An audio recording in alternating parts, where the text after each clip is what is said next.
le voltage. Et le dernier des 30 boutons, c'est marqué 450 volts. Bon. Donc et puis il y a l'expérimentateur en chef qui est là derrière, et puis qui dit oui, allez-y, etc. Donc voilà, ça marche. Puis, au bout d'un certain nombre de... Enfin, quand le voltage monte, le cobaye entend la disons, je vais l'appeler victime, la personne qui subit entend la victime qui proteste, qui dit non, arrêtez, là j'ai mal et tout, etc. Alors la personne hésite, puis l'expérimentateur lui dit mais si, continuez, pas de problème, etc. Bon. Et alors la question, tout l'enjeu de l'expérience, c'est de savoir jusqu'où vont monter les cobayes. Alors, il y avait avant l'expérience, Milgram avait sondé un certain nombre de personnes. Qu'est-ce qu'elles pensaient que serait le résultat? Toutes les personnes, pratiquement, avaient dit oh voilà, au bout d'un certain voltage, 45 volts, 50 volts, les gens vont arrêter, parce qu'on ne sait pas. C'est pas la peine d'infliger cette telle décharge. Et les résultats de l'expérience ne sont pas du tout conformes aux prévisions. Alors bon, je précise que la personne n'était pas électrocutée pour de bon, hein, mais les cris de la victime étaient préenregistrés, et donc passant cris de détresse, puis à la fin silence total, comme si elle était aux abonnés absents. Est-ce qu'elle était encore vivante ou morte, on ne sait pas. Enfin bon, voilà, donc tout ça avait été très très bien préparé, et donc les cobayes étaient convaincus. D'ailleurs, avant de commencer l'expérience, on leur faisait ressentir à eux-mêmes une petite décharge pour qu'ils voient bien qu'ils croient bien que c'était réel. Donc au total, 65% des gens ont marché dans la combine jusqu'à 450 volts. Dans d'autres cas où l'expérience a été répétée, le pourcentage était plus élevé. Donc discordance considérable entre ce qui avait été prévu et les résultats. Alors c'est toujours très intéressant quand une expérience apporte des résultats inattendus. Bon. Maintenant, la question, c'est comment, qu'est-ce qu'on fait de ces résultats inattendus?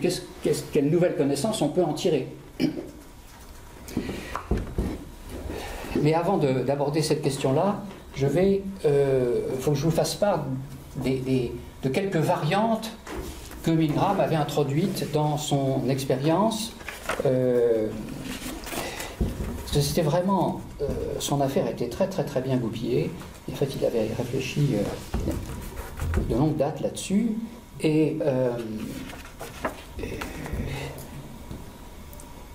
Alors, il avait imaginé un certain nombre de variantes concernant la distance entre le cobaye et sa victime, ou entre l'expérimentateur et le cobaye, en faisant varier.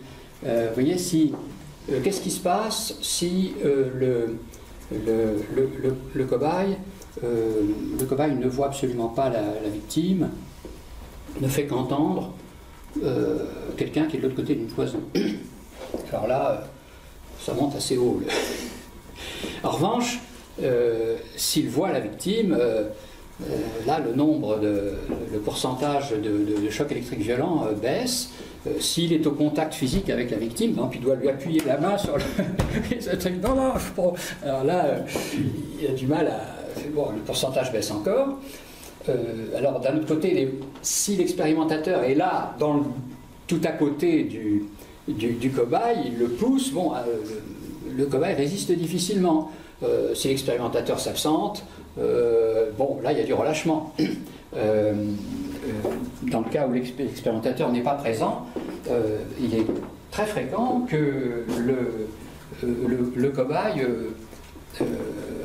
en fait n'augmente pas le voltage. Il fait comme si il obéissait aux consignes de l'expérimentateur, mais en réalité il reste dans une gamme très modeste de décharge électrique. Bon, ça c'est le côté plutôt rassurant quand même. Donc voilà, là ce sont les variantes principales, il y en a d'autres. Il s'est demandé par exemple si le cadre en imposait énormément, Et si on répétait l'expérience dans un cadre beaucoup plus modeste, comme si ce n'était pas vraiment l'université qui patronnait ça, ça donnerait des résultats différents. En fait, ça n'a pas tellement changé les résultats. Oui, monsieur? Ces variantes, c'est dans les 1000 cobayes? Oui, à l'intérieur des 1000. Hein. Donc à chaque fois, on avait plusieurs dizaines de cobayes qui fonctionnaient dans telle ou telle variante. Il y a aussi des variantes. En fait, il y avait 18 variantes. Hein. Je ne vais pas toutes les reprendre. La 17e et la 18e, c'est intéressant parce que le cobaye a à côté de lui deux personnes. Alors, dans la 17e variante, ces deux personnes la découragent en quelque sorte de suivre les consignes de l'expérimentateur. Et alors là, effectivement, le niveau des décharges baisse considérablement. La majorité des cobayes en profitent pour ne pas... ils se sentent appuyés par les deux autres et donc ils disent bon, on va rester à un niveau modeste. En revanche, si les deux acolytes disent mais entonnent le même refrain que l'expérimentateur, bah, évidemment ça fait monter les enchères. Voilà. Donc là, je crois que je vous ai donné une petite idée du déroulement des opérations. Maintenant, quel a été le destin, qu'est-ce qui en a été tiré de cette expérience, qu'est-ce qui en est dit? C'est là que j'ai éprouvé donc une déception qui m'a fait réfléchir. Parce que d'une manière générale, ce qui en a été tiré, c'est une leçon de morale. Ça n'est pas un renouvellement scientifique dans la connaissance de l'être humain.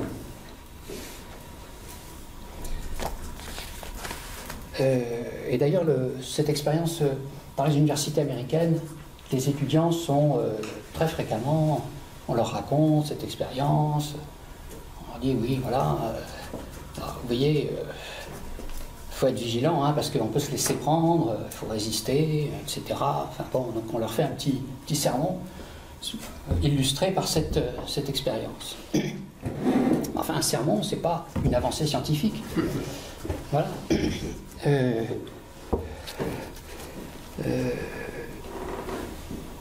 Je vous lis par exemple les dernières pages, à titre d'exemple, dernière page du livre de Milgram.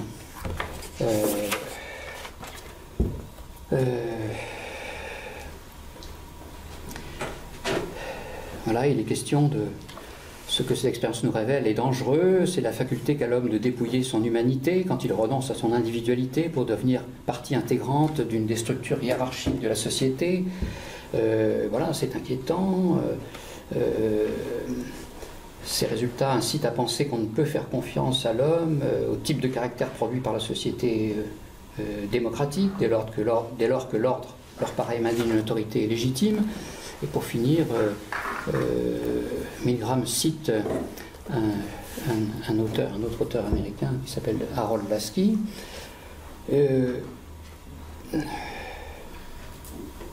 Toute possibilité, sur les dernières lignes du livre, hein, c'est important parce que le livre s'achève là-dessus, toute possibilité d'exprimer notre moi authentique est, dès le départ, vouée à l'échec si les certitudes que l'on nous demande d'accepter ne coïncident pas avec celles que nous nous sommes forgées. C'est pourquoi, partout et toujours, la condition même de la liberté est une attitude de scepticisme général et systématique vis-à-vis des critères que le pouvoir veut imposer. Donc vous avez, on fait vibrer, comment dire, les thèmes majeurs de l'idéologie habituelle, c'est-à-dire que voilà, l'individu doit avoir confiance dans ses propres capacités et ne pas se laisser enfermer par les contraintes de la société. Et d'ailleurs, le livre lui-même s'ouvre sur dans cette perspective-là. Milgram est d'origine juive. Il était, parce que malheureusement il est mort assez jeune, et donc très frappé évidemment par l'expérience l'extermination des Juifs dans la Seconde Guerre mondiale, et son expérience est vraiment dépendante de ce fait historique. Il fait cette expérience en espérant éclairer quelque chose de ce qui s'est passé. Voilà. Et donc, de ce point de vue-là, évidemment, ça nous concerne toujours aujourd'hui, parce que depuis, il s'est passé un certain nombre d'autres massacres de masse. Ceux du Cambodge, notamment, ou du Rwanda, qui font que c'est toujours important pour nous. Bon.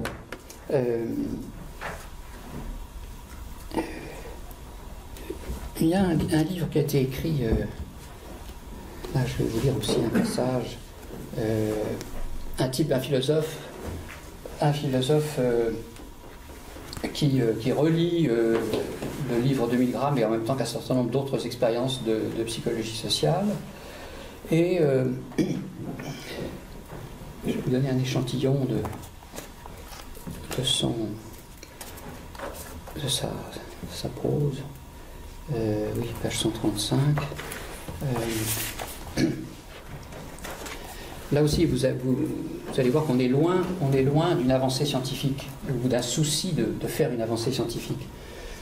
La conclusion que Milgram tire de ses expériences, c'est que mieux nous comprendrons ce qui pousse les individus à se placer eux-mêmes dans l'état agentique. Alors, état agentique, Milgram, dans son livre, dit que les individus qui obéissent, en fait, c'est parce qu'ils se sont mis ou ils se sentent placés dans un état agentique, c'est-à-dire où ils deviennent des agents d'une autre personne. Parce que Milgram conçoit l'obéissance comme une sorte de... On devient un zombie. C'est un peu ça. Donc, mieux nous comprendrons ce qui pousse les individus à se placer eux-mêmes dans l'état agentique, mieux nous serons préparés à ne pas succomber à cette tentation, à ce piège et à défendre les revendications de notre propre autonomie. Alors, la formule « ne pas succomber à la tentation » vous rappelle sans doute le Notre Père. Ne nous laissez pas succomber à la tentation, mais délivrez-nous du mal. Ainsi soit-il. Voilà, donc il y a pas mal de choses dans ce philosophe. Dans le fond, les philosophes, mes chers mes chers collègues de philosophes, ils ont une tendance, quand ils ne se limitent pas à la glose sur les textes des grands auteurs, ils ont tendance à assumer un rôle, une sorte de magistère moral laïque, un magistère spirituel laïque. Et donc je suis très frappé de voir l'importance des discours moraux dans la prose philosophique universitaire autour de moi. Et donc cet auteur, Michel Tereshchenko, malgré tous ses mérites, il donne beaucoup là-dedans. Et du coup, cette glose morale, elle brode sur la conception habituelle de l'individu telle qu'elle s'est formée dans le monde occidental, c'est-à-dire que, pour résumer, dans le monde occidental, il y a l'idée que le moi véritable de l'individu est à l'intérieur de lui. C'est-à-dire, le moi véritable, c'est pas une espèce de réseau, de structure en réseau, non, c'est une sorte d'îlot intérieur, de noyau intérieur, qui est évidemment l'héritier de l'âme telle que Platon la pensait, c'est-à-dire une substance d'origine divine, inaltérable, et qui est là, dans le corps, logée dans le corps, à l'intérieur. Et donc cette substance, c'est celle à partir de laquelle nous pensons, donc le sujet connaissant est une des manières dont s'illustre l'individu occidental dans sa valeur. Une autre manière dont l'individu occidental s'illustre justement en tant qu'individu, c'est dans le calcul de ses intérêts. Et donc là, c'est toute la théorie économique orthodoxe qui est fondée sur cette conception de l'individu. Et troisièmement, c'est le sujet moral qui est aussi le grand lieu de valorisation de la conception occidentale de l'individu, le sujet moral étant lui aussi capable, supposé capable, de se déterminer à partir de lui-même, de trouver en lui-même la force d'agir conformément à ce qui est bien.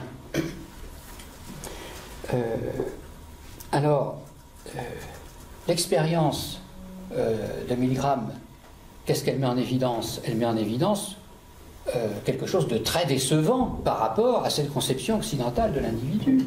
Elle met en évidence que non, la capacité de s'autodéterminer pour faire le bien, elle est beaucoup plus limitée que ce qu'on avait imaginé.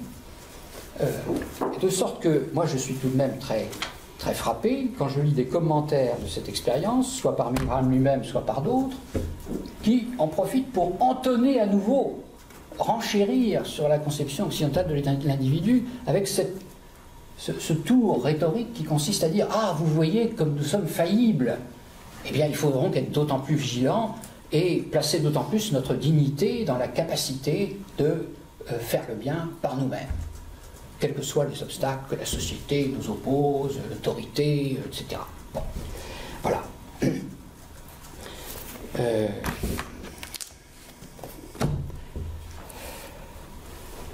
Évidemment, analogie avec la tradition du prêche, puisque le prêtre ou le pasteur, lui aussi, souligne toujours la faiblesse de la faiblesse humaine, la nature pécheresse de l'homme déchu.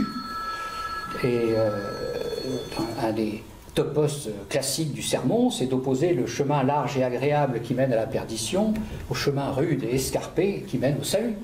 Donc, vous voyez, ces épilogues soi-disant scientifiques ne sont en fait qu'une rebroderie sur un motif ancien qui est un motif clérical. Voilà, alors donc Milgram n'a pas identifié l'obstacle épistémologique qui l'empêchait d'avancer. Et c'est ce qui a fait obliquer la recherche scientifique vers ce prêche moral.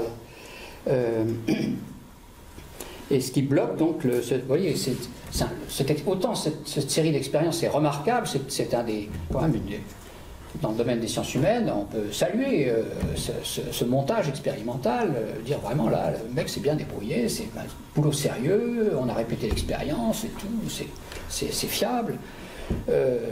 Et puis il n'en sort pas grand-chose scientifiquement. Donc, maintenant, je vais vous préciser un certain nombre de points sur les présupposés, le paysage mental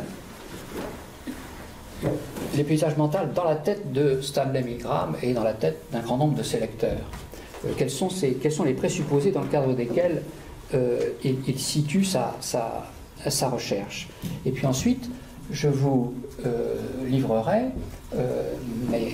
la façon dont moi-même je réfléchis sur cette expérience avec donc une vision de l'être humain sensiblement différente, une théorie différente. Alors, dans le cas de Milgram, premier point qui doit attirer notre attention, Milgram a d'emblée une vision négative de l'obéissance. Il a une vision négative de l'obéissance.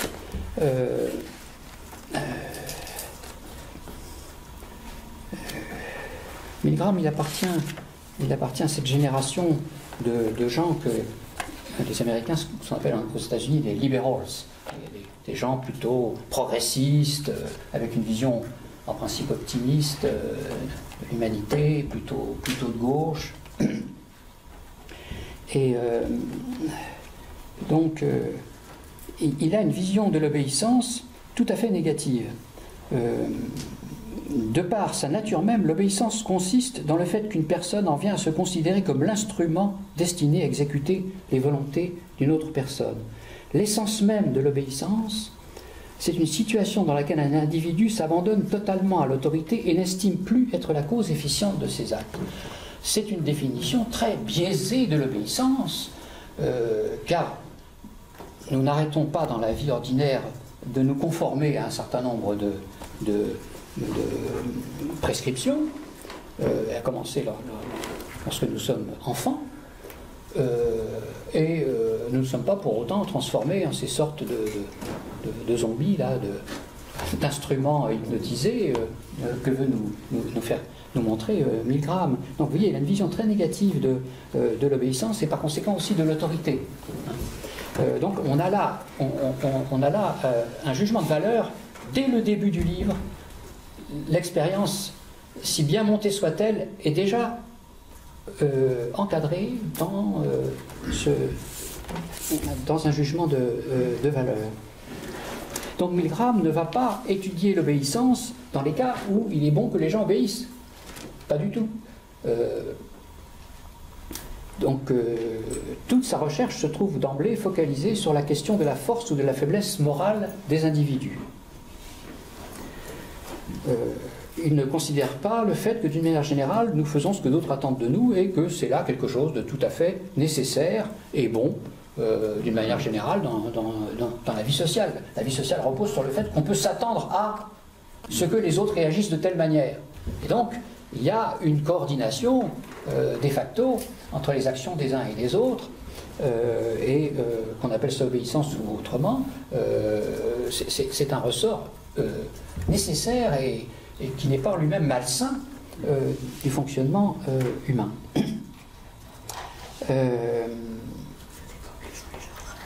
Il n'étudie pas non plus, dans le fond, oui, en classant, en cadrant les choses avec ces mots autorité, obéissance, il restreint le champ intellectuel de sa réflexion. Je vais curieusement, Tolstoï avait une vision beaucoup plus perspicace. Où est-ce que j'ai fourré mon texte? Ah oui, voilà.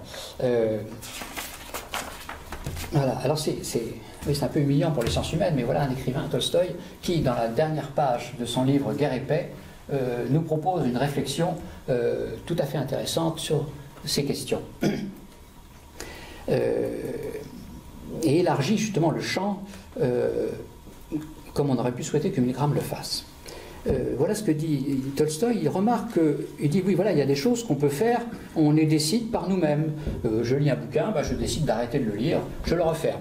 Bon, je décide de sortir, je sors, etc. Bon, donc il y a des choses qu'on peut tout à fait décider.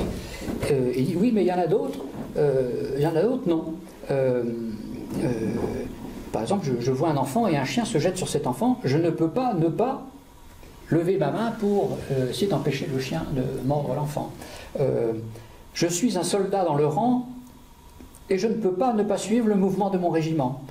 Je ne peux pas, durant la bataille, ne pas marcher à l'attaque avec mon régiment et ne pas m'enfuir quand tous ceux qui m'entourent s'enfuient. Il y a donc deux sortes d'actes. Les uns sont dépendants de ma volonté, les autres indépendants de ma volonté. Et l'erreur provient du fait que la conscience d'être libre, qui accompagne légitimement chaque acte se rapportant à mon moi, je la transporte sans en avoir le droit sur ceux de mes actes accomplis en liaison avec d'autres volontés et dépendant du concours d'autres volontés que la mienne. Donc, vous voyez, ce que pointe de manière très juste Tolstoï, c'est que nous sommes portés à surévaluer la liberté de nos actes et à sous-évaluer la manière dont on marche avec les autres comme les autres.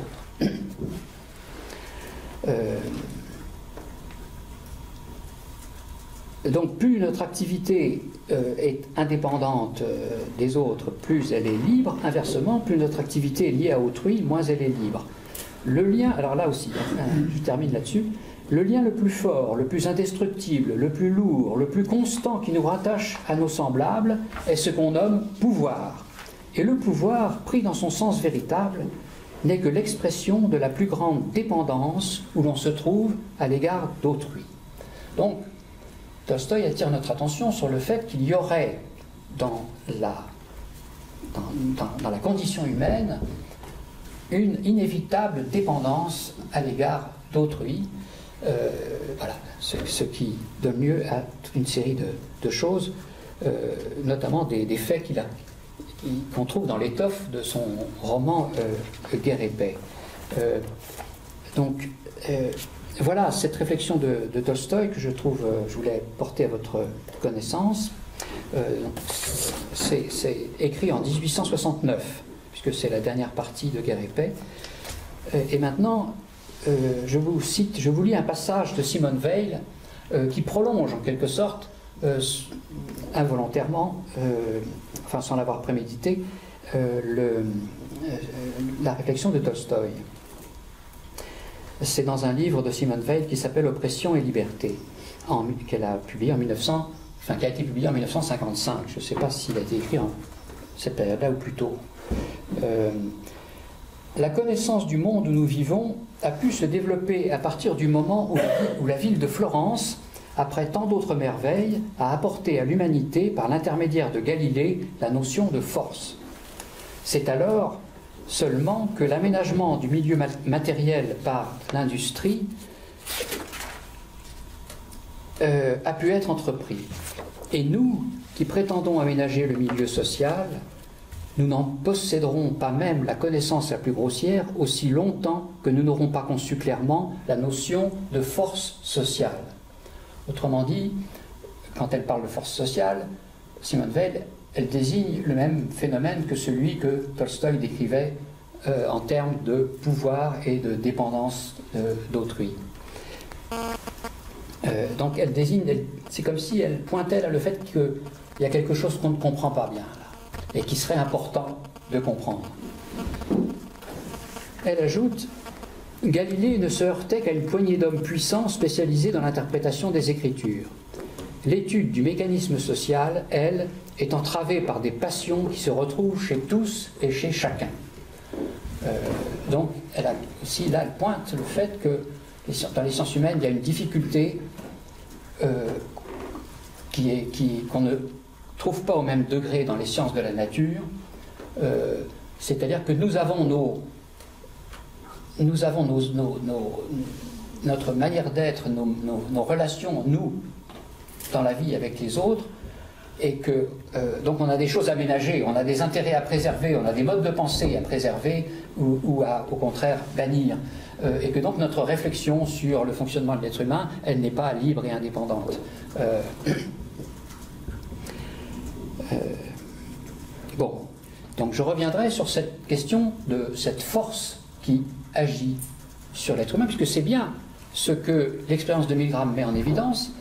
Elle met en évidence que la force qui s'exerce sur le cobaye, provenant de l'expérimentateur et de l'institution à laquelle il est rattaché, cette force est beaucoup plus puissante que ce qu'on avait imaginé. Donc, la nature de cette force, du coup, on s'interroge. Voilà. Alors, un autre point que Milgram laisse de côté, c'est ce qu'on appelle dans la psychologie sociale depuis la pression des pairs, P-A-I-R-S, peer pressure, la pression des pairs. Donc, Milgram évoque au passage, dans les variantes que je vous ai évoquées tout à l'heure, les variantes que je vous ai parlé tout à l'heure, les deux dernières variantes, les deux acolytes qui sont à côté du cobaye, qui lui disent ouais, c'est pas la peine d'y aller, tu peux laisser tomber, etc. Ou les autres au contraire qui disent oui, vas-y. Bon. Donc là, on a une situation où ça n'est pas seulement l'autorité qui la personne supposée être hiérarchiquement supérieure qui exerce une pression sur le cobaye, ce sont des pairs. Et ça influe énormément sur les résultats. Mais Milgram n'en tire pas des conséquences dans son livre. Ce qui est regrettable. Certes, alors depuis, il y a eu une expérience très importante concernant la pression des pairs, l'expérience de Philippe Zimbardo en 1971. Qu'est-ce qu'il fait Philippe Zimbardo? Il a des étudiants et il leur dit les gars, on va faire un truc, on va faire une sorte de jeu, on va imaginer que la moitié d'entre vous sont des prisonniers et que l'autre moitié sont les gardiens de la prison. Et il installe une sorte de prison dans les sous-sols de l'université de Stanford. Il a les crédits pour ça, là aussi. En France, ça est difficile, mais bon. Et donc, les gars ont des uniformes, des lunettes, vous savez, des Ray-Ban noirs, ça, tout, enfin, il y a tout un cirque qui est mis en place. et les autres gars sont en tôle. Bon, des petites cellules, tout ça. Qu'est-ce qui se passe? Ben, il se passe que Zimbardo va être obligé d'arrêter l'expérience avant la fin de la semaine. Il commence le lundi, mais normalement ça devait s'arrêter le vendredi soir ou le samedi. Non, il est obligé d'arrêter parce que ça dégénère. Ça dégénère pourquoi? Parce que les gardiens de prison, ils en profitent, pour faire subir des sévices aux prisonniers, aux soi-disant prisonniers. Donc tout ça a beau être soi-disant fictif, les gars, ils n'auront pas de main morte, quoi. Bon, donc Zimbardo, Zimbardo, il voulait continuer parce que, puis finalement, il y a ça, enfin, il raconte ça dans un bouquin. Sa fiancée, il est jeune à l'époque, sa fiancée, lui, il est enthousiaste, il dit, tu vois ce que je fais et tout. Bon, il veut se faire valoir auprès de sa copine, donc, tu vois, truc super, voilà ce qui se passe et tout, viens voir un peu. La fiancée, elle est atterrée. Elle est atterrée. Elle lui dit, mais en fait, c'est pas possible, regarde ce qui se passe, etc. Bon, donc, elle lui-même est pris, en quelque sorte, lui-même devient aveugle à la violence qui s'exerce, soi-disant sous son contrôle, mais en fait, bon, il ne la contrôle pas tellement. Et donc, sa fiancée, il va y avoir une scène entre les deux, là. Sa fiancée l'engueule, et finalement, il dit, ouais, t'as peut-être raison. Donc, voilà, il a été fait. Donc, ça, c'est très intéressant parce que, alors, il y a une chose que Zimbardo ne dit pas du tout, moi, ça m'a sauté aux yeux quand même, c'est que c'est comme si Zimbardo avait organisé un bizutage. C'est comme s'il avait dit aux étudiants, les gars, voilà, vous pouvez y aller. Et je vous donne un scénario pour vous défouler. Donc, du coup, je me suis procuré un bouquin sur justement, les bizutages. Vous savez qu'il y avait une loi il y a quelques années, justement, ça pouvait avoir tendance à aller trop loin, exactement comme dans l'expérience de Zimbardo. C'est on prend des jeunes gens, on leur dit, les gars, ce soir on ferme les yeux, l'autorité. Donc, c'est pas l'autorité qui exerce. C'est intéressant parce que dans l'histoire de Milgram, c'est l'autorité qui pèse, mais là, au contraire, l'autorité se retire. L'autorité se retire et les gosses peuvent faire ce qu'ils veulent. Alors, sachant qu'il y a deux catégories, c'est-à-dire il y a les plus anciens et les plus jeunes. Alors, donc, les plus anciens, bon, ils disent aux plus jeunes, voilà, vous allez faire ci, vous allez faire ça, foutez-vous à poil, que sais-je, enfin bon. Voilà. Alors Zimbardo, lui, il fait absolument pas le rapport avec le bizutage. Pourquoi? Alors ça, c'est pour une raison, parce que lui, sa vie professionnelle, sa carrière a reposé très largement sur ces quelques jours où il a fait cette expérience. Donc, si il crachait le morceau, en quelque sorte, dans le bouquin qu'il a écrit là-dessus, en disant bah, finalement ça n'est rien d'autre qu'un bizutage, tout le soufflet retombe, tout le soufflet académique retombe. Bon, donc il se garde bien de dire ça. Mais pour comprendre le phénomène, il faut évidemment faire le rapprochement avec le bizutage, où à ce moment-là nous avons des gosses qui, donc il n'y a plus d'autorité, et ils se règlent les uns sur les autres, et bon, si tu vas, ben, j'y vais aussi. Puis bon, ah, tu fais tel truc, bah tiens, bah, je vais faire encore mieux. Donc il y a une surenchère mimétique qui peut aller évidemment trop loin. Bon.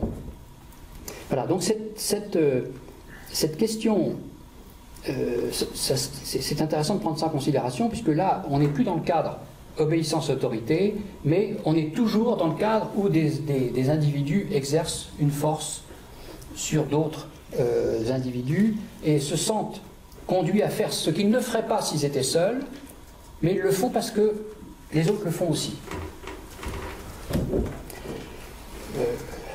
Tous les profs dans le secondaire qui souffrent dans les collèges de français de Navarre vous diront, quand je prends les élèves un par un, ils sont très gentils. Mais quand ils sont tous ensemble, ils sont insupportables. Hein, ça, c'est vraiment le b.a.-ba. Parce que chacun se sent encouragé par les autres à développer un contre-pouvoir par rapport à celui du prof. Bon, point suivant, quelle est l'anthropologie générale dans le cadre de laquelle pense Milgram? Je vous donne un petit aperçu, d'après ce que lui-même écrit. Il présente la société comme une organisation qui est mise en place à des fins pratiques. La coordination des individus nécessite des structures hiérarchiques. Il en va déjà ainsi chez les animaux sociaux, où l'on observe également une hiérarchie. Donc la conception de ce que sont les sociétés humaines pour Milgram, c'est que ce sont des organisations utilitaires qui ont été fondées pour des fins pratiques. ce qui est le corrélat de sa croyance selon laquelle l'identité ou le self de chacun d'entre nous est présocial. L'individu, autrement dit, le présupposé, c'est que l'individu préexiste à la société. Grand présupposé dans la conception occidentale de l'individu. C'est une des pierres d'angle, sinon la pierre d'angle, de la grande fiction partagée par les sciences économiques orthodoxes et par les sciences politiques, qui chacune développe des récits. Dans les sciences politiques, c'est le récit de l'état de nature et de passage à la société par le contrat social. Donc on imagine des individus qui existent, ce sont déjà des êtres humains. On ne sait pas comment ni pourquoi. Bon, tout ça est totalement contrefactuel, mais et ils se disent ah bah tiens, si on s'associait, ça serait bien, on pourrait faire ci, on pourrait faire ça, se défendre des bêtes, tout, organiser la société pour garantir les droits de chacun. Voilà, la nuit du 4 août, ouais. Et donc il y a ce récit qui donc dans tous les enseignements de sciences politiques. Presque dans le monde entier, j'allais dire, en tout cas dans toutes les universités occidentales, ce récit est mouliné avec les différentes variantes données par les différents philosophes, depuis Locke, Hobbes, Rousseau, les grands juristes du XVIIIe siècle, etc., et même les auteurs modernes de réflexion politique, Rawls, Nozick, etc. Bon. Et dans les sciences économiques, dans pas mal de manuels de sciences économiques, vous avez l'image, vous avez l'idée voilà, Robinson Crusoe, une sorte de Robinson Crusoe fabrique des choses dans son coin, il arrive à des résultats, et un jour il y a un autre gars qui débarque et qui a fait d'autres choses. Ah, toi tu sais faire ça, et tu le fais à moindre coût que moi. Ah bah alors, échangeons, oui, voilà. Et voilà, du coup, l'échange naît dans les humains font société pour échanger. Voilà.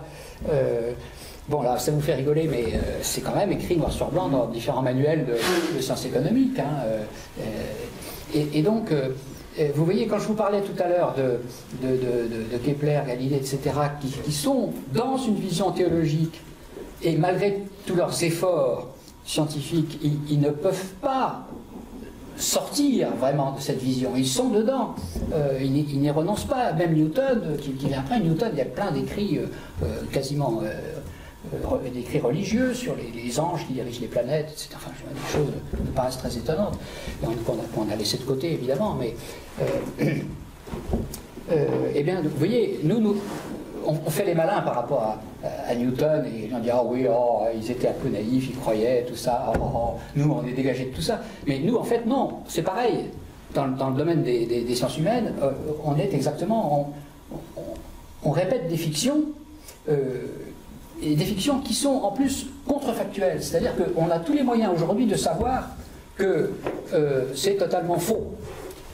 Alors ça, dans plusieurs de mes bouquins, je reviens sur la question parce que ça me paraît quand même important. C'est-à-dire tout ce que les travaux, les travaux de climatologie, la climatologie a fait d'énormes progrès depuis les années 50, grâce d'abord aux Japonais. Les premiers grands primatologues sont les primatologues japonais, Kinji Imanishi et son équipe, qui avaient une vision, les Japonais ont une vision beaucoup moins dualiste que la nôtre, donc quand ils regardent des singes, ils ne les voient pas comme nous.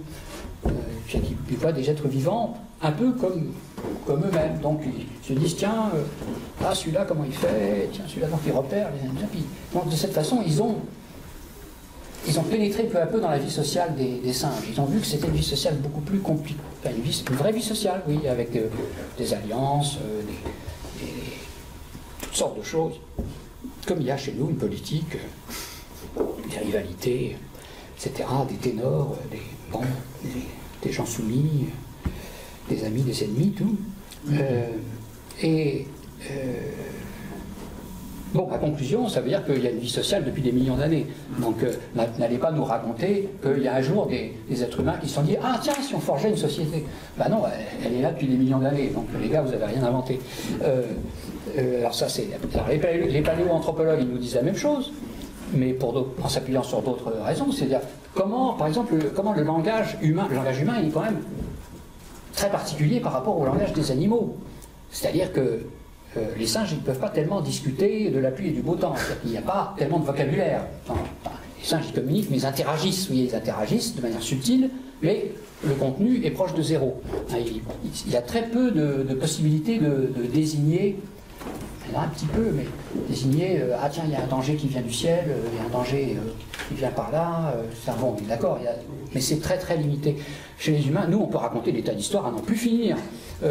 Donc c'est un langage tout à fait étonnant que le langage des humains. Et donc, comment ce langage a-t-il pu se développer? Évidemment, il a fallu que les gens soient... Il a fallu que les hominiens aient des contacts intenses pour que ça favorise, dans le cadre de la sélection naturelle, ceux qui étaient les plus communicants.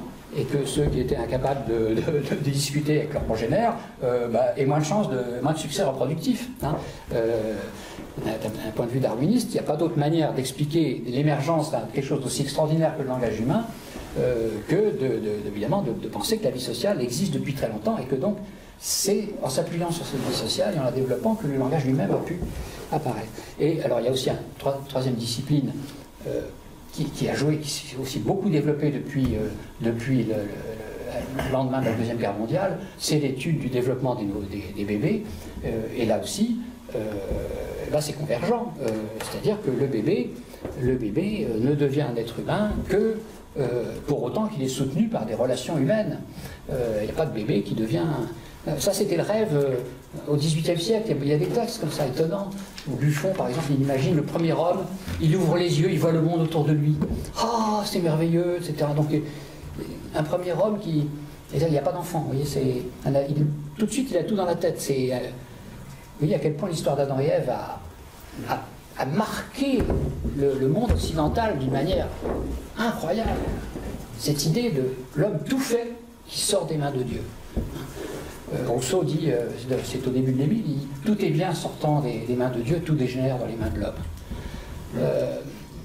Ben oui, mais les bébés, non, quand ils viennent au monde, ils sont une possibilité d'être humains, mais ils ne sont pas encore des personnes, comme vous et moi.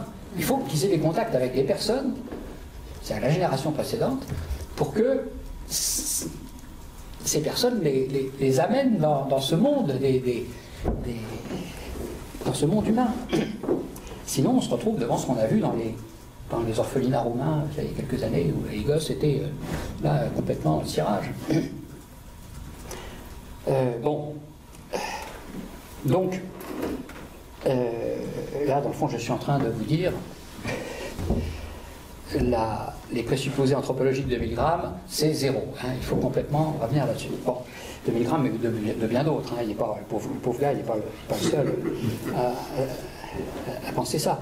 Et donc, Milgram pense que l'individu est donc par nature autonome, et donc par nature capable de se décider lui-même indépendamment des autres. C'est donc ce qu'il devrait faire normalement dans cette expérience. Mais d'un autre côté, il y a l'organisation sociale qui donc vient de l'extérieur en quelque sorte, puisque c'est quelque chose qui se greffe, qui se surajoute à un être humain qui est déjà complet par lui-même. Et donc, ouais, la société c'est nécessaire, mais enfin, en un sens c'est un mal nécessaire. C'est toute une tradition dans le monde occidental, à la suite de saint Augustin, sur cette idée que la société est un mal nécessaire. Bon, puis alors il y a aussi, voilà, on est dans un monde protestant. Il y a cette... on peut dire que dans le protestantisme a beaucoup accentué, par rapport au monde catholique, c'est quand même très différent, beaucoup accentué l'idée de l'autodétermination de l'individu. Lisez la Bible par vous-même, ne vous contentez pas de répéter comme des perroquets ce que les curés vous disent. D'abord, de toute façon, il n'y a plus de curés, il y a des pasteurs, mais ils n'ont pas le même rôle. Donc lisez par vous-même, décidez par vous-même. Luther lui-même est l'exemple. Luther, c'est quand même le mec qui s'est dressé contre le pape, qui comparait devant Charles Quint. Charles Quint, c'est quand même pas c'est quand même un personnage extrêmement puissant. Et donc, devant Charles Quint, en personne, il comparait, Charles Quint lui dit, bon, il faudrait quand même un petit peu mettre de l'eau dans votre vin, là, etc. Luther lui dit, mais non, pas du tout. Bon, Luther était appuyé par les princes allemands, hein, c'est pas, le gars n'était pas tout seul. Hein, bon, il fait figure de héros, c'est vrai qu'il était gonflé, mais bon, il y avait l'appui politique des princes allemands qui va se révéler déterminant. Bon. Et on voit bien que Milgram, il est dans cette tradition. Il est dans cette tradition protestante, donc de l'individu qui s'oppose. Par exemple, dans la bibliographie de son livre, vous avez cité le livre de Henry David Thoreau, La désobéissance civile. Voilà, il y a l'individu qui... On me demande de payer des impôts qui vont alimenter la guerre contre le Mexique. Non, je ne suis pas d'accord. Bon, voilà.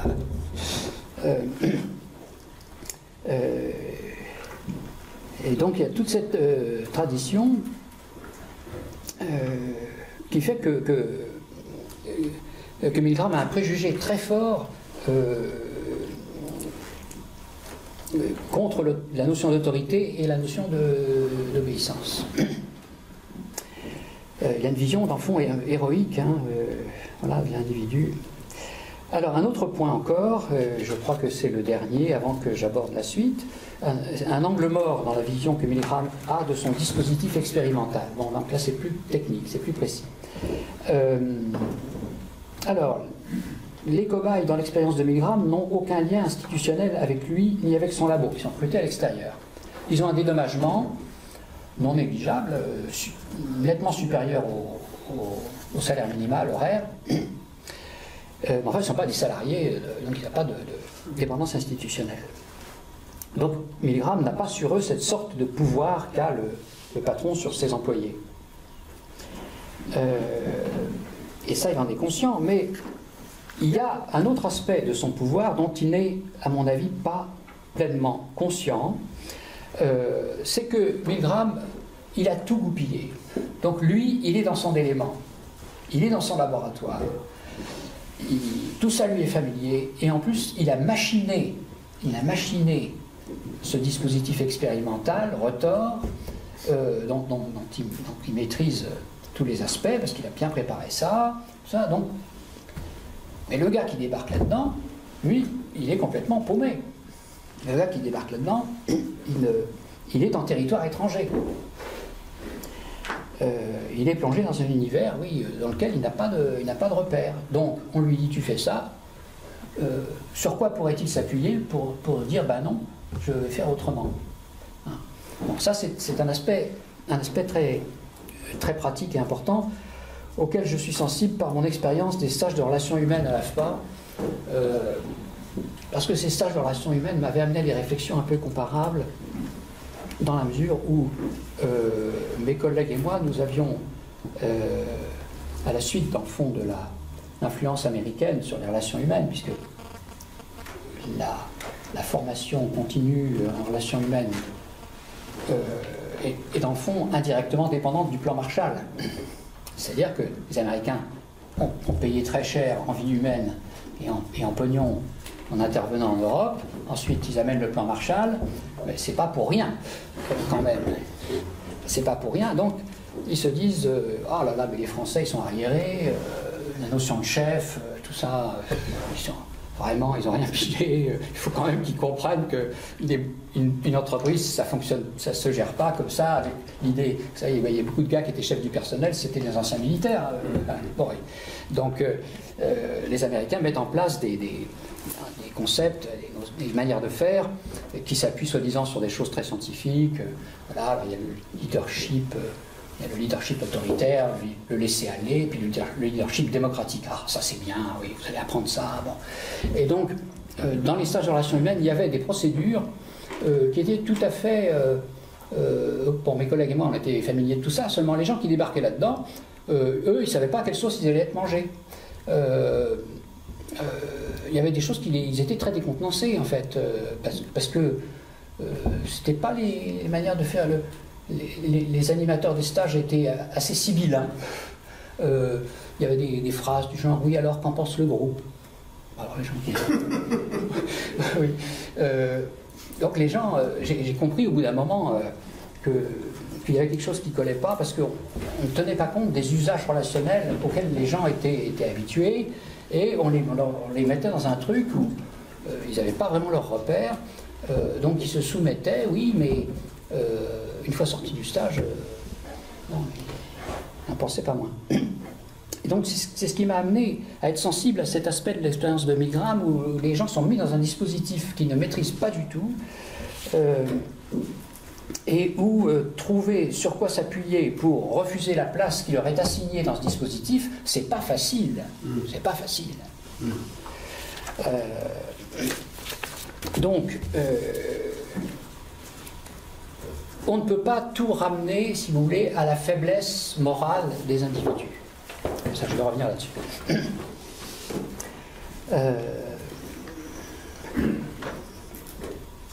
Voilà, Milgram, dans le fond, et ça, c'est peut-être toute la psychologie sociale américaine qui ne... Dans le fond, la psychologie sociale américaine, elle s'appelle psychologie sociale, mais il n'y a pas vraiment de conception de ce que c'est que la société et ce que c'est que la vie sociale dans la psychologie sociale américaine. C'est une sorte de psychologie. Les gens sont des individus qui interagissent, puis voilà. Donc, il n'y a pas de réflexion sur ce que c'est qu'une institution. Les institutions, ça impose des contraintes, mais ça offre aussi des recours. Le propre d'une institution, c'est qu'elle offre des recours. Par opposition à une organisation de type secte ou de type politique totalitaire.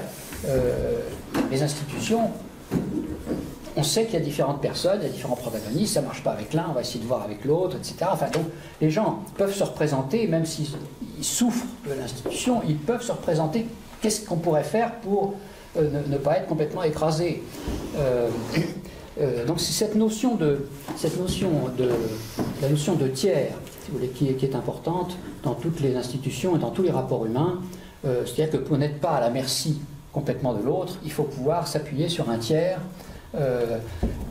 Par exemple, dans les familles africaines, beaucoup d'ethnologues ont remarqué que voilà, ça ne marche pas entre le papa et ses enfants.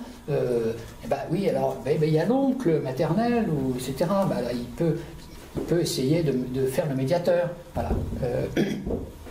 Donc ça, c'est absolument fondamental dans les relations humaines, c'est le rôle des tiers qui peuvent jouer un rôle de médiation. Et ça, c'est quelque chose qui n'est pas pensé dans le cadre de la psychologie sociale américaine à cause de l'insuffisance de réflexion sur ce que c'est que la société conçue comme une simple organisation de gens qui interagissent librement. Toujours selon la mythologie que je vous évoquais tout à l'heure. Voilà, donc là j'ai passé en revue différents points problématiques chez notre ami Milgram, et maintenant pour terminer mon propos, je vais vous donner mes propres thèses qui, pensais-je, permettent d'aller un peu plus loin. Alors je vais vous énumérer, j'ai cinq thèses. Je vais d'abord peut-être les énumérer et ensuite revenir sur chacune d'elles. Thèse numéro 1, l'être humain n'est pas doté à la naissance d'un sentiment d'exister nécessaire et suffisant. Ce sentiment d'exister exige d'être entretenu constamment. Première thèse. Deuxième thèse, il est impossible de se sentir exister si l'on n'a pas une place parmi les autres, si l'on n'est pas soutenu par des affiliations. Thèse numéro 3, il est inévitable qu'on ne se sente aucunement affilié à de nombreuses personnes. Oui, on ne peut pas être copain avec tout le monde, évidemment. Ces désaffiliations peuvent être sans effet, elles peuvent être neutres. C'est ce qui se passe, par exemple, quand on circule dans le métro. Il y a plein d'autres voyageurs, mais on n'a pas le lien avec eux. Les relations sont neutralisées, en quelque sorte. Mais ces désaffiliations, il est possible également de les utiliser pour nourrir notre sentiment d'exister. Par exemple, on travaille dans un service, mettons un service commercial, Et puis il y a le service technique à côté, les gens du service commercial, quand ils discutent entre eux au restaurant d'entreprise, ils disent ah oui, non mais les mecs du service technique, c'est pas la peine de discuter avec eux, ils comprennent rien. On leur dit, nous on a des contraintes commerciales, mais ils voient pas que notre but c'est de vendre, c'est comme ça que marche la boîte. Donc alors eux, on leur dit il faut faire ça pour telle date, parce que sinon le client ça va pas marcher. Ça, ils disent ah non, techniquement on peut pas, etc. Mais ils nous emmerdent. Donc vous avez, il y a toujours des autres qui sont des cons. Ça c'est fondamental. Et donc il y a une satisfaction à s'entretenir de la connerie des autres. Bon, là aussi c'est un bénéfice de mes années de passage avec mes collègues dans le restaurant d'entreprise. Bon, ben voilà, on entend les conversations. Ben, je peux vous dire que le pourcentage de conversations sur la connerie des autres est quand même assez considérable. Bon, alors c'est pas très grave, dans ce cas-là c'est pas très grave, mais évidemment si ceux à l'égard de qui on se désaffilie en quelque sorte nous sont vraiment assujettis du fait de notre pouvoir, alors là ça peut aller très très très loin. Il n'y a pas de limite. Il n'y a pas de limite. On va récolter des Africains sur les côtes ouest de l'Afrique, on les embarque dans des bateaux, on les déporte et on les revend sur la côte américaine, par exemple. On fait ça pendant des siècles pour des millions de personnes. Ça ne nous gêne pas. Ça ne nous gêne pas tellement. Il va falloir attendre longtemps pour que ça finisse par... On se dise, ah, pas terrible quand même. Bon, parce que plus on se désaffilie de certaines personnes, plus on se trouve justifié à le faire. C'est-à-dire que pour pouvoir penser que ce qu'on fait, c'est normal de le faire, il faut vraiment penser que les gens sont des cons ou des sous-hommes, etc. Et plus on pense que ce sont des sous-hommes, plus on se dit, bah ouais, bah, de toute façon, à la limite, ils devraient nous remercier, hein, parce que franchement, la vie qu'ils ont en Afrique, c'est pas terrible, tandis que là, on leur apporte le christianisme quand même. Bon, vous voyez. Bon, donc, la désaffiliation. Thèse numéro 4, la constellation d'affiliation grâce à laquelle s'entretient notre sentiment d'exister est mouvante. C'est-à-dire que la pression qui est exercée par la nécessité d'exister peut nous conduire à renforcer certaines affiliations et à en affaiblir ou à résilier d'autres affiliations. Donc c'est un truc à géométrie variable, les affiliations et désaffiliations, en fonction de, pas seulement d'intérêts matériels, mais en fonction aussi de la nécessité où nous sommes de soutenir notre sentiment d'exister par des gens qui eux-mêmes nous aident à le soutenir. Dernière thèse numéro 5, le sens moral est une chose, mais à lui seul, il est incapable de nous donner la force d'agir moralement. Bon, la question, donc, il faut distinguer entre le sens de ce que l'on doit faire et la force pour le faire. Où est-ce qu'on trouve la force pour le faire ? Alors, je vais revenir sur ces différents points. Et il faut tout de même que le premier point est crucial. Le premier point est crucial. L'être humain n'est pas doté à la naissance d'un sentiment d'exister nécessaire et suffisant. Donc ça, c'est vraiment une thèse qui va à l'encontre de notre tradition, puisque la tradition, aussi bien religieuse que philosophique, c'est que voilà, nous sommes dotés de notre être, soit par Dieu directement, soit par la nature. Cette conception, elle se greffe sur la perception naïve que nous avons de nous-mêmes, c'est-à-dire qu'à partir d'un moment où un enfant est conscient d'exister, il a l'impression qu'il existe à partir de lui, il se réveille le matin, voilà, j'existe, bah oui. Bon. Et oui, seulement, j'en discutais tout à l'heure avec vous, madame, et vous disiez que vous étiez bien consciente du fait que on peut avoir conscience de soi et avoir compris des choses sur soi même, mais ça ne nous avance pas quant à nourrir notre sentiment d'exister.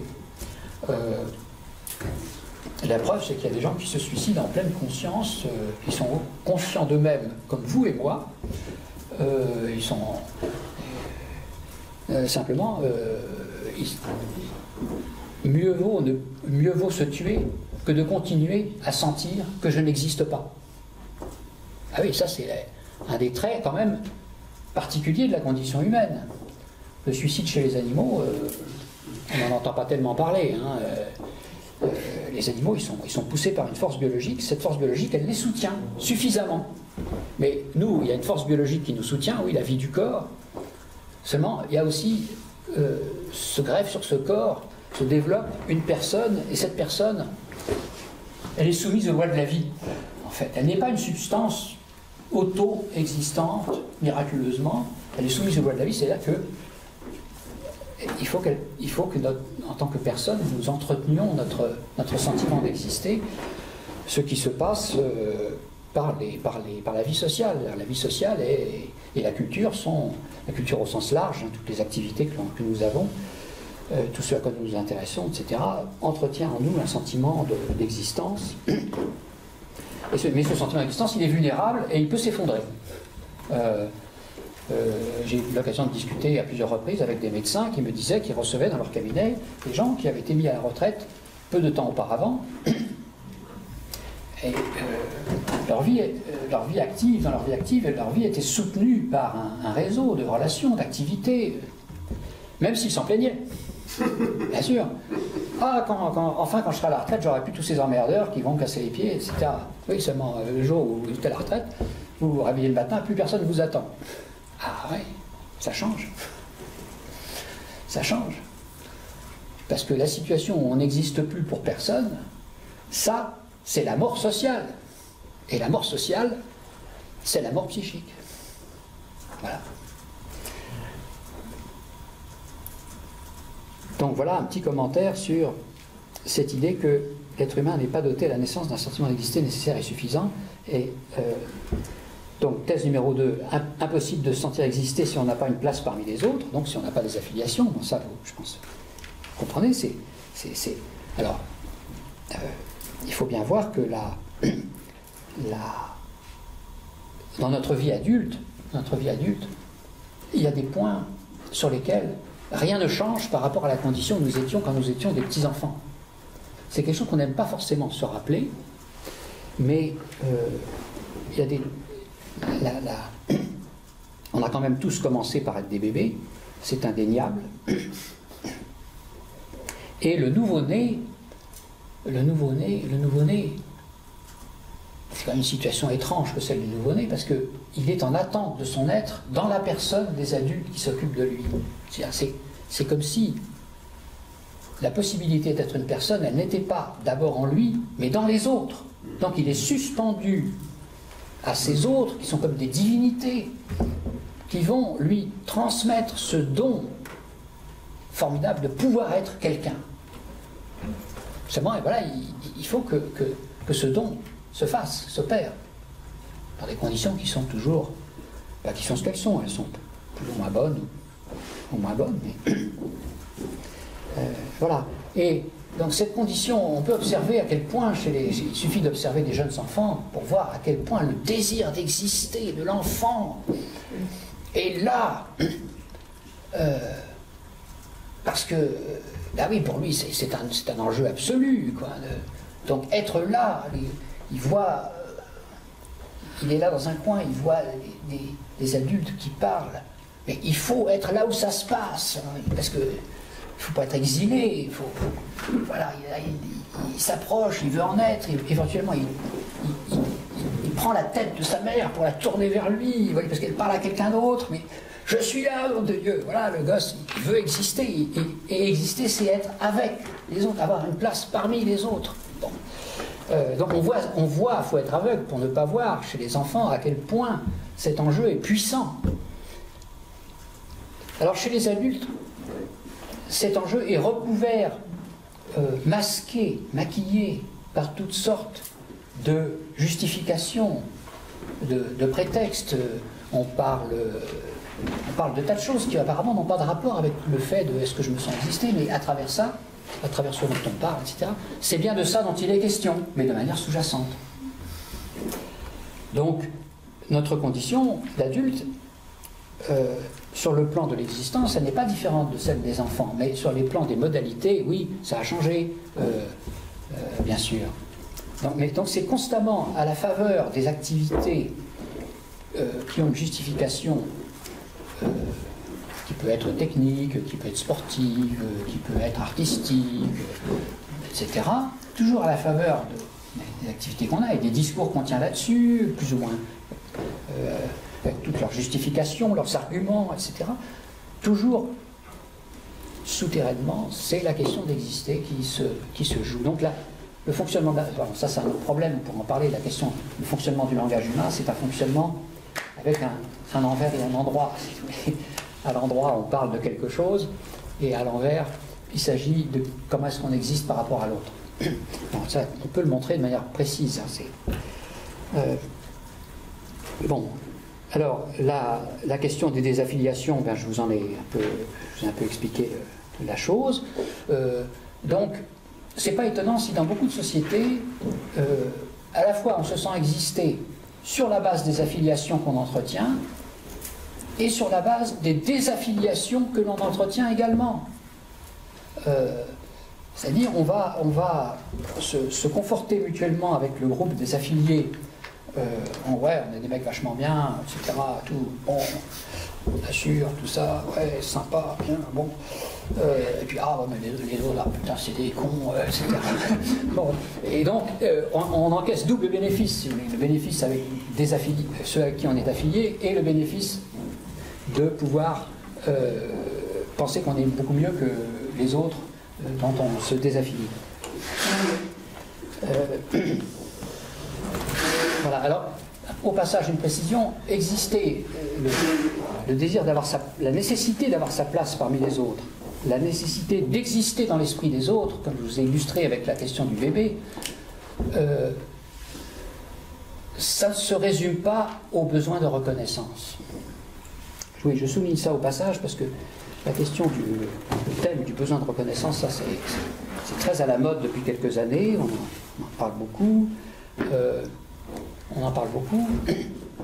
Oui, l'empathie, le besoin de reconnaissance, c'est bien de reconnaître les autres, tout ça, oui. C'est un refrain que j'entends beaucoup autour de moi et qui, à mes yeux, constitue une sorte de compromis entre l'ancienne conception de l'individu et quelques concessions que l'on doit faire compte tenu quand même de la réalité.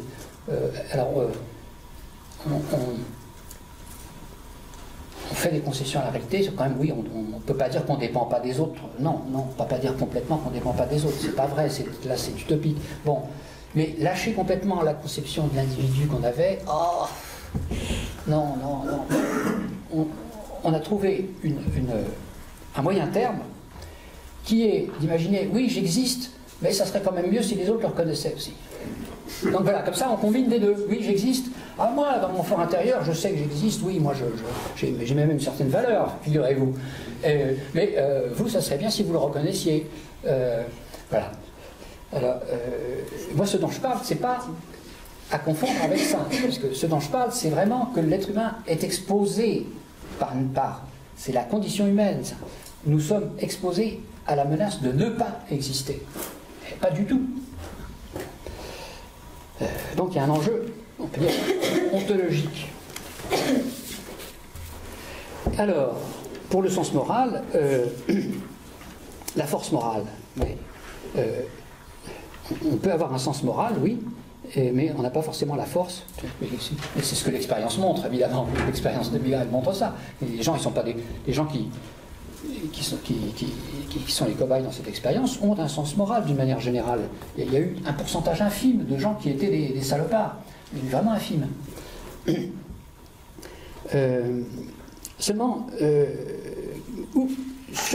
comment est-ce qu'on trouve la force de faire ce qui est bien?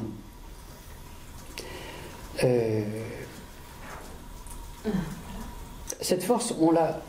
D'abord, il faut qu'on puisse disposer d'un contre-scénario. c'est-à-dire que la société ou la relation avec les autres nous propose, nous font entrer dans un scénario. Vous allez faire ça, etc. Bon. On est conduit dans un scénario d'interaction. Et si on ne dispose pas d'un contre-scénario, on marche dans la combine. Il faut pouvoir concevoir. Si ça nous déplaît, il faut pouvoir aller au-delà du fait qu'on n'est pas d'accord. Il faut pouvoir dire, alors, qu'est-ce que je vais faire? Mais là, s'il n'y a pas de réponse, on reste le bec dans l'eau. Et puis voilà.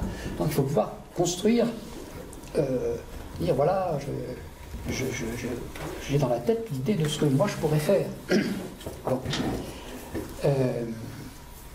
Il y a beaucoup de situations pratiques qui montrent l'importance de ça, et c'est pourquoi d'ailleurs quand on initie des gens à des activités qui sont nouvelles pour eux, il faut leur donner un scénario de qu'est-ce que vous allez pouvoir faire s'il se produit ceci, qu'est-ce que vous allez pouvoir faire s'il se produit cela. Si vous formez des hôtesses de l'air, vous allez leur dire, voilà, il se produit telle chose, à ce moment-là, vous allez faire ça. Mais si on leur donne pas ces scénarios, elles restent aussi démunies que les voyageurs qui sont dans l'avion, donc elles ne peuvent pas les aider. Voilà. Moi, j'ai subi une fois un jour un entraînement pour sauter en parachute. Moi, j'avais jamais sauté en parachute, donc j'avais aucune idée. Et alors, le moniteur, il a passé un temps considérable, dire, oui, alors s'il se passe ceci, vous faites cela, quand vous serez dans l'avion, vous faites ça, etc. Donc, on m'a fourré dans la tête un scénario, puis des scénarios latéraux au cas où il se passerait ceci ou cela, pour que je ne sois pas démuni et complètement paniqué dans ce truc, cette expérience totalement bizarre d'être balancé d'un avion à 1000 mètres d'altitude. Bon, donc, cette question des scénarios, des contre-scénarios est très importante, et elle rejoint ce que je vous disais tout à l'heure sur le fait que les cobayes sont dans une situation dans laquelle ils n'ont pas de point de repère, et donc ils ne disposent pas de scénario pour se dire, ah bah tiens, si ça marche comme ci, moi je vais plutôt faire ça, etc. Alors que dans la vie courante, tous nous mobilisons dans nos interactions, on rend visite à des gens, on voit comment ils nous accueillent, au bout d'un moment on se dit, ah oui, peut-être que là, il serait temps de partir, alors si les gens gâtent les signes, alors oui, on réagit, on envisage des possibilités différentes, et comme ça, on peut s'adapter. Donc il y a cette question du contre-scénario. Et dire non, c'est pas un scénario. Pardon? Dire non, c'est pas un scénario. Dire non, c'est pas un scénario. C'est-à-dire que c'est difficile d'arriver à dire non si on n'a pas derrière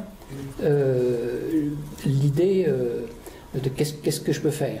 Je pense que c'est la notion de collectif qui peut aider justement. Alors la notion de collectif, effectivement. C'est que dans l'étude, ils étaient séparés, chacun, il n'y avait pas de collectif, ils ne pouvaient pas construire justement de scénario. Voilà, vous avez tout à fait raison. Ils doivent construire un scénario pour que ça s'attaque et qu'ils puissent dire non et résister. Oui. Je pense que la notion du collectif, ça se retrouve. Ah oui, là je pense que vous avez tout à fait raison. Oui. Et les gens sont isolés et du coup, ils peuvent pas construire quelque chose. C'est bien pour ça que.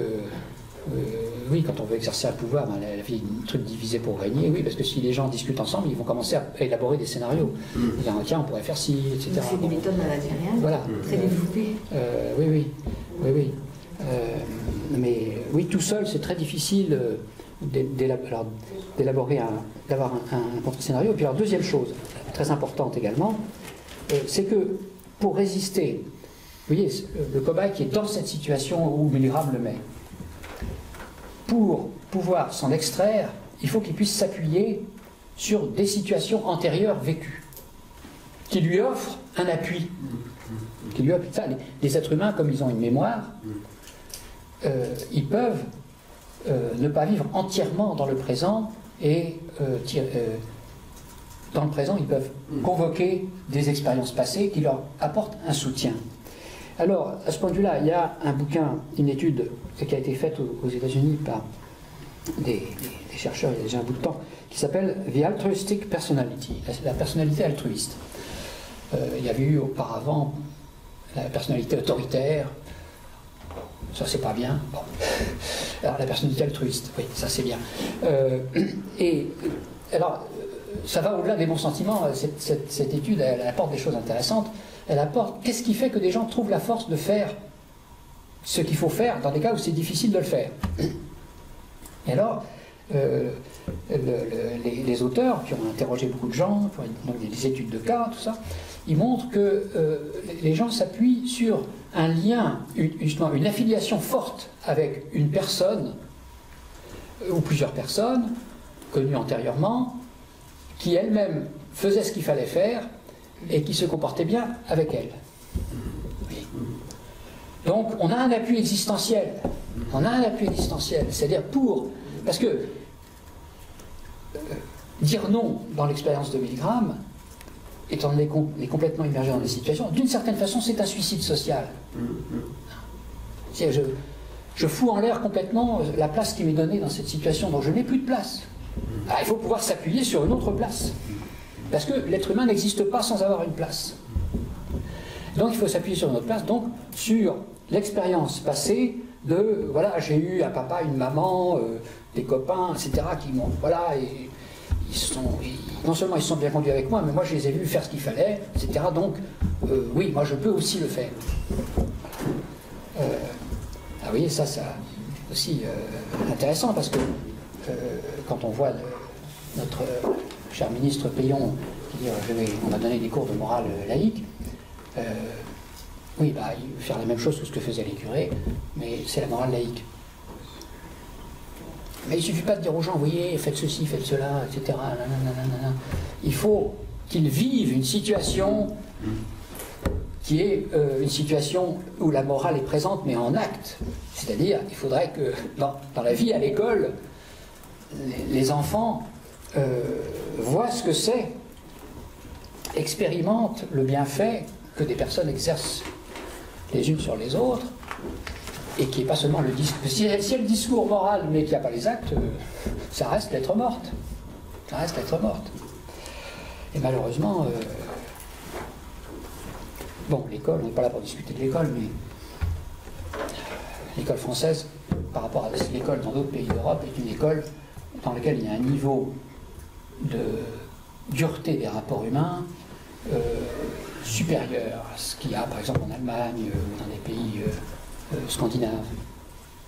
Des gens qui sont passés dans les deux systèmes d'école. J'ai encore interviewé dernièrement une jeune fille qui avait été vécu dans une école en Allemagne. Elle m'a dit, bah oui, c'est pas pareil. Les relations humaines ne fonctionnent pas de la même façon. C'est l'élitisme. Et donc ça, c'est un grave problème dans l'école française, et dont malheureusement les responsables ne sont pas conscients, parce que c'est un problème qualitatif. C'est pas en disant on va faire tant d'heures de ceci ou tant de crédits de cela que ça va changer. C'est un problème purement qualitatif.